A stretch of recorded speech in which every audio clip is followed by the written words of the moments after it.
Ազգային ժողովի նախագահ Ալեն Սիմոնյանն ընդունել է Ռուսաստանի Դաշնային ժողովի Դաշնության խորհրդի նախագահ Վալենտինա Մատվիենկոյի գլխավորած պատվիրակությանը։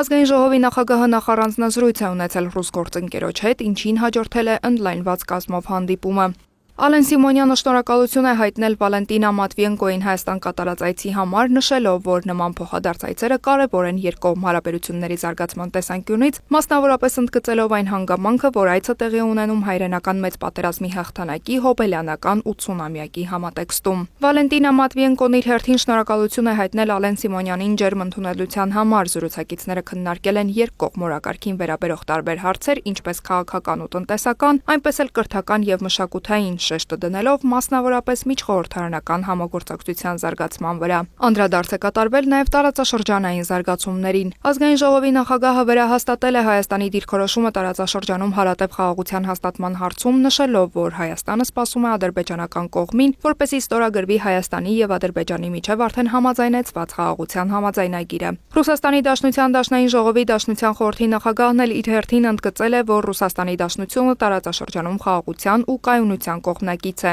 Ալեն Սիմոնյանը ռուս գործընկերոջ ուշադրությունն է հրավիրել Ադրբեջանում գտնվող գերիների, ապօրինի պահվող եւ անհետ կորած համարվող անձանց խնդրին։ Այնուհետև ՀՀ ազգային ժողովի նախագահը եւ ՌԴ Դաշնային ժողովի Դաշնության խորհրդի նախագահը մասնակցել են Ռուսաստանի Դաշնային ժողովի եւ Հայաստանի ազգային ժողովի միջև համագործակցության միջխորհրդարանական հանձնաժողովի 39-րդ նիստի պաշտոնական բացմանը։ Ալեն Սիմոնյանն ու Վալենտինա Մատվիենկոն շրջել են նաև ազգային ժողովի շենքում ու մասնակցել ճանապարհ դեպի Սանահին, մեկ մանկատան պատմություն խորագրով ցուցահանդեսին, որի նյութերը տրամադրվել են Սանկտ Պետերբուրգի մշակույթի կոմիտեի եւ Լենինգրադի պաշտպանության ու շրջափակման պետական հուշահամալիր թանգարանի կողմից։